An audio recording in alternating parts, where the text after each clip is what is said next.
Now it's time for Florida. This encounter comes from phantomsandmonsters.com. Around 1991, my mother, one of my cousins, and I were coming back from a school concert. At the time, we lived in a rural part of the county. We were 3 miles from our home when my mother hit the brakes real hard. I was in the back seat sleeping, and my cousin was sleeping in the front passenger seat. I heard a hard thump, and then Mom hit the gas. I asked what happened. She screamed out, "I just hit a werewolf." My cousin's eyes were wide open and she wouldn't talk at all. My mother told me more details when we got home. Before she hit it, she noticed a car on the side of the road up ahead. When she came up to it, the creature jumped right in front of her car. She was going about 45 when she hit the brakes. It landed on the hood of the car. Its face landed on the windshield. It had black fur and red eyes, a long mouth open to reveal a large set of teeth. Definitely not a guy in a suit. It pushed itself off the car, leaving claw marks. My mother told me that the last time there was one in the area was over 20 years ago.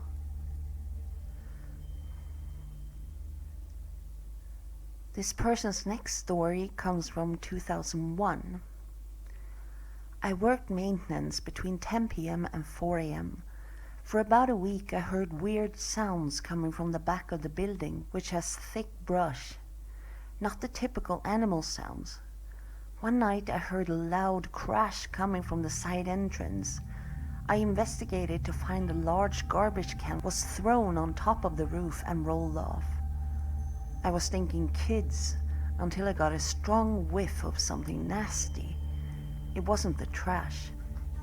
Then I was thinking skunk ape. I quickly picked up all the trash and went back into the building. The next night, I was traveling between the two buildings when the thick brushes started shaking. I heard an animal make a horrible sound, like it was being choked. I ran into the lighted parking lot and turned around. I saw a large humanoid shape appear out of the brush, and it went back in. A couple nights later, my mother was waiting to pick me up when she saw a large shape come in under a light by a side entrance. It suddenly noticed her and went back into the shadows. A week passed without incident. Again my mother was waiting to pick me up when she heard a couple of dogs barking close by. She turned to see a large hooded man walking behind the car. He was across the parking lot on the other side of the road. The dogs belonged to a couple of trailer folks nearby. These dogs travel in a pack of 4 to 5 and weigh between 60 and 90 pounds. They were running around the man, barking and snapping at him. One of the large dogs got hold of his arm. Then my mother saw the man's face. It wasn't a man under that hood. A head of a black wolf became visible. The unearthly being shook and then threw that dog like a doll. The rest of the dogs ran for their lives. The hooded creature walked into the nearby woods. The next night was a full moon, and I heard its unearthly howl.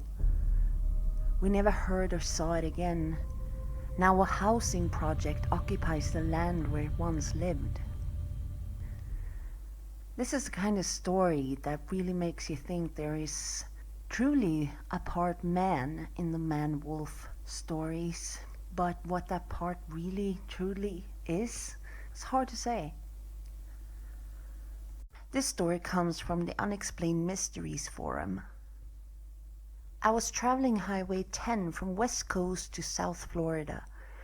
I was with my 6 kids and pulling a trailer with all my belongings and 3 dogs. I was in a big SUV. It was around 2 a.m. The kids were all asleep and my daughter, about 13 years old, was in the passenger seat to make sure I stayed awake. So after traveling Highway 10 for 3 days, I had decided since we reached Florida, we would cut through the state to save some time. So we got off Highway 10 on an off-road in hopes of getting gas and making some time. It was along the Route 27 Apalachicola National Forest. We came to the first little gas station. It was closed. I was nervous. We needed gas. So we continued on. I told my daughter to keep an eye out for deer crossing the 2-lane deserted highway, because hitting a deer could kill us all and turn us over due to the trailer we were pulling. We were traveling around 45 miles an hour.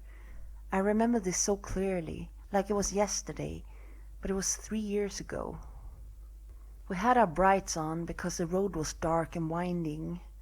A few houses, but not many. As we came around a corner, in the headlights on the road was a lot of blood, fresh blood, and on the side of the road was this 6 or 7 foot tall thing, light like a deer, but on its hind legs, hunched over a dead deer, eating it. It did not look up, not even when my headlights hit it. It was using its arms like a human eating the deer. It had a very muscular body, pointing ears, and a long muzzle. If you ever saw a werewolf, this was it. Skinnier lower body, but use arms and hands just like a human. If it had looked up, I would have died. I looked over at my daughter, and we were both seeing the same thing at the same time. Tears came to my eyes instantly, and at the same time we both said, "Werewolf." I sped up. I was scared it would run, jump on my trailer and kill my dogs. As we got about a mile away, my heart was beating so hard. My daughter and I were so freaked out. It was a werewolf. I have never been a believer in werewolves. I don't watch movies or have any reason to make this up. And as a matter of fact, until today, I've only told a handful of people. There's a werewolf in Florida. Not sure of exact town or road, but I wish I did know so I could find out if we were the only ones to have seen this thing. I will live my life wondering. This report comes from phantomsandmonsters.com. My oldest son and his wife were traveling from Daytona Beach on Highway 100 towards Ocala. They were driving a work van with a trailer going around 60 miles per hour at around midnight. There were no lights on the road, but their headlights illuminated a creature standing on the side of the road, looking across toward the other side. As they were approaching, it never looked into the headlights, but kept staring across the road. The description was a bipedal, wolf-like creature that appeared to be predominantly bare-skinned, though there was hair on some parts of the body. They described the face as evil, with visible teeth. My son stated that it was every bit as tall as the van he was driving. They continued on their way, praying that they would not break down. My youngest son was driving home along the same route he did every night. This was in Polk County, Florida. It was around 1:30 a.m. On consecutive nights, while traveling on the same stretch of road, a wolf-like creature ran in front of his car on all fours. It was huge. Its back was 4 foot from the ground, and it had a large, well-developed muscular chest which tapered dramatically towards abdomen and flanks. It also had a large bushy tail. This next story also comes from phantomsandmonsters.com. It was June, I think, and around 9 p.m. I was up back on the patio. At that time, no one had fences around their property because all of us knew the other families around the area. The only exception was the family across the street from us. They had a 7-foot-tall cinder block wall behind their house. They had a large wooded piece of property and kept equipment out there. The dad was in construction, and the wall enclosed 3 sides of the property. It was hot out and a slight breeze, no clouds, and starry. As I sat there, you could hear the dogs in the neighborhood beginning to bark. Then everything got quiet. A lone howl started, so I howled back. I do this rather well. I'd watch National Geographic and I would mimic wolf cries. Anyway, this went on for about 5 minutes. Each time the howl from the other end got closer. Down the road are train tracks that run north to south. The sound seemed to come from that direction. I started to get spooked as the howling stopped. Our yard has bushes and a tree on the side where the sound came from. The hair on my arms and neck started to stand up, so I felt like I should go in. As I stood, I heard movement by the bushes. I glanced over and saw something move. I didn't wait to see what it was. I booked it into the house and I stood by the door, which has glass panes in it. I watched as something very large and dark moved about the bushes. It moved away and I could no longer see it from my vantage point. I went to the front porch to look out the windows, hoping to get a look at whatever was there, but it never came out that way. So I went to bed and read for a while to calm down. Less than an hour later, my brother came home. He came to my room and was as white as paper. He was shaking all over. His eyes were the size of saucers. I asked him if he was okay. Now, my brother is the sort that has an explanation for anything unusual. He's a big guy, so for him to be in this state was not normal. He said, "I need you to come with me right now. I'll explain when we get into the truck." I was still dressed, so I got up and went with him. When we got outside, I asked what's going on. He told me there was something in the road by the tracks that he needed to show me first. I was not happy about that, as I just had my own experience with something from that direction. As we got there, it looked as if something had exploded all over the road. There was blood everywhere, as if something was mowed down in that spot, but there were no body parts anywhere. My brother then related what he had seen coming down the road. I was coming home, and as I got closer to the tracks, there was this huge thing lying in the road. I thought it must have been a Mastiff or Great Dane in the road, but as I pulled up to it, it didn't look like a dog I've ever seen. It was hairy. Its head and nose was twice the size of a dog. The body wasn't a dog, just dog-like, but much, much bigger. It was all over the place. There was an arm on the road. Not dog, a human arm.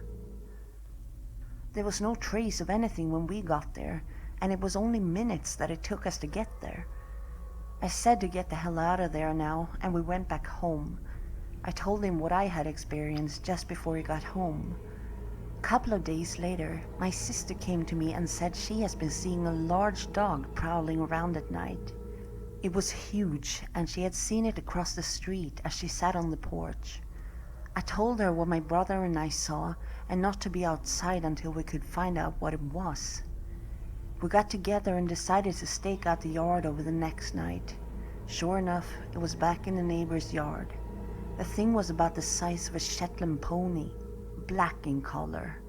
We had flashlights, and when we turned them on it, it took off to the back wall behind the house. Their dog was going off like crazy. They had a small terrier. We watched this dog thing scale the wall. The neighbor came out to see what was going on, and we shouted there was something in his yard. He went back in and grabbed his pistol and went around back, but by that time it was gone. This is such a peculiar story. It's almost like this Dogman was mowed down by a train and then put back together again, which kind of makes you think about the Mansi people in Russia and their legends of the Menk, what they call a huge werewolf that can be rebuilt using parts of its destroyed kin. Interesting. I have a story to tell you that is quite frightening and hard to believe. I grew up in Florida in the 70s and 80s until I went to college and moved away. I now live in California, but that's not the story. When I was a kid, my dad's best friend, and I'll call him Mike, but that is not his real name, he was a Florida highway patrolman. They had been friends since they were kids, and our families were really close. Christmas, birthdays, any chance we had, our families were together. It was like we were one big family. Anyway, I was probably 13 or 14. I can't remember exactly, but I remember the conversation my dad and Mike had. I was sitting in the living room one evening when Mike came by to see my dad. I had answered the door to let him in, and I noticed the smell of alcohol when he came in. He wasn't drunk, but you could tell he had been drinking, which was really unusual for him. My dad came into the living room and asked what was wrong, and Mike said he needed to talk to my dad in private. So they walked back into my dad's den and shut the door. Now, the one thing about our house was you could go in the bathroom and stand on the toilet and listen through the air vent and hear everything that was being said in my dad's den. So being a nosy teenage girl, that's what I did. Dad asked Mike why he was drinking and out on the roads and if anything was wrong and was his family okay. Mike said, "No, that's not it." And then he said, "I saw something last night, Turtle. Something that should not exist." Turtle had been my dad's nickname since he was a kid because he was fascinated by turtles. He told my dad he was patrolling on Highway 490 just outside of Homosassa around 1:30 in the morning. He said he could see a car on the road up ahead with its flashers on and thought someone had broke down. When he got up there, a guy in his 20s came running up to his car screaming. Mike got out and could smell marijuana on the boy and also alcohol, and the boy was screaming, "I hit a monster."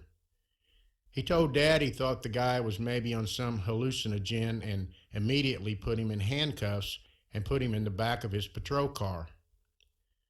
He said he walked up to the guy's car and could see the front was smashed in, like the guy had hit another car. It was damaged that much. He started to shine his flashlight around, but didn't see anything, but then noticed blood on the highway and a trail of blood going to the side of the road. He walked to where it went off the road and saw something laying just off the road. He told Dad at first he thought it was a bear, so he pulled his gun out and walked up to it. At this point, Mike almost was in tears, and my dad was telling him it would be okay to just let it out. Mike said, "Turtle, it was a werewolf." My dad said, "Mike, you have to be mistaken. It had to be a bear or something. There's no such things as werewolves." Mike started to get a little annoyed and he said, "I'm telling you it was a werewolf and it wasn't dead." He said, "Turtle, that thing looked up at me." And Dad asked him, "What did he do?"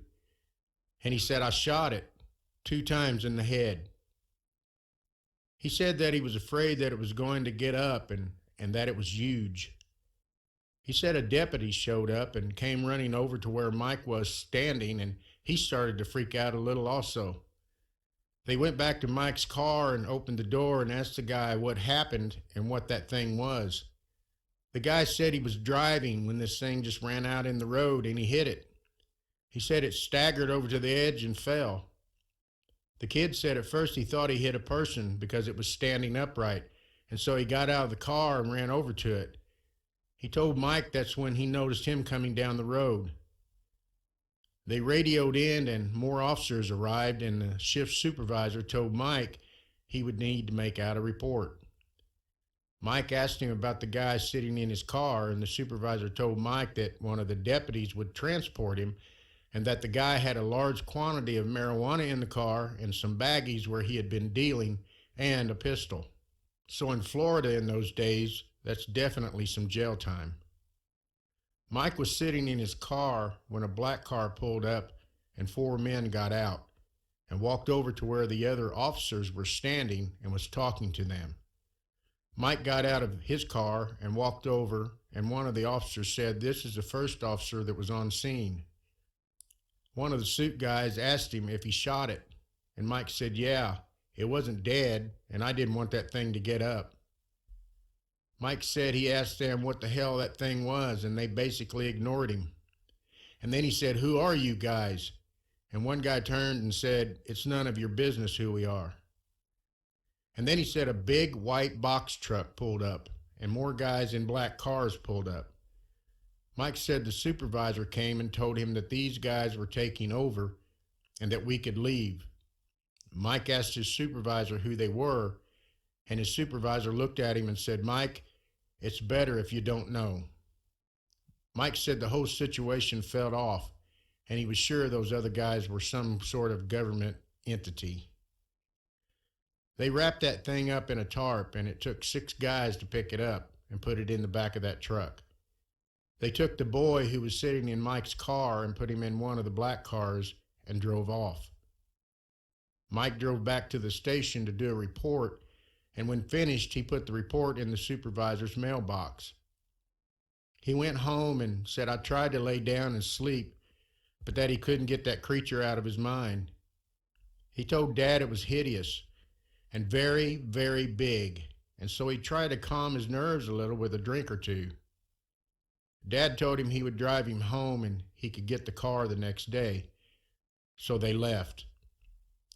A few days later, Dad was on the phone with Mike, and after talking to him, my dad told my mom that Mike was very upset because they had said his report had disappeared, and when Mike said he would write another one, he was told no and to forget about the whole thing. They told him no charges would be filed against the boy, and basically the whole thing never took place. Now, Mike had been a cop for over 20 years and took his job seriously, so I know this had to bother him. He told my dad he was going to try and find the boy and that he had a bad feeling about the whole situation. My dad didn't hear from Mike for almost 2 months, which was really out of sorts. And when my dad would call, Mike's wife would say he wasn't there. Finally, Mike called my dad one day and told him they were moving. My dad asked Mike to where, and he said New Mexico, and that he had taken a job with a county department there. My dad asked him why, and all Mike would say is, "I have no choice, Turtle. I have to." Mike moved his family to New Mexico, and this really hurt my dad. Those two had been friends since they were 5 years old, and even enlisted together and went to Vietnam together. They served in different areas, but whenever they got the chance, they would meet up.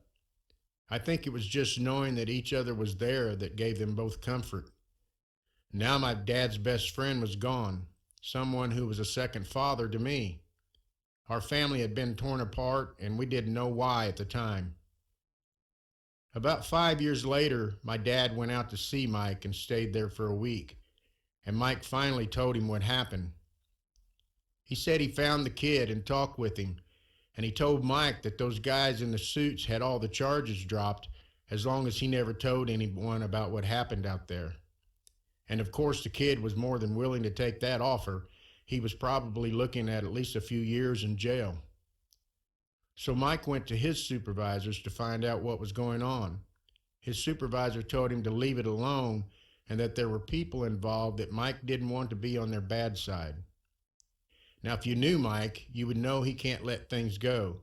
So he sent a letter to the regional director of the FBI inquiring about the incident or if they knew anything.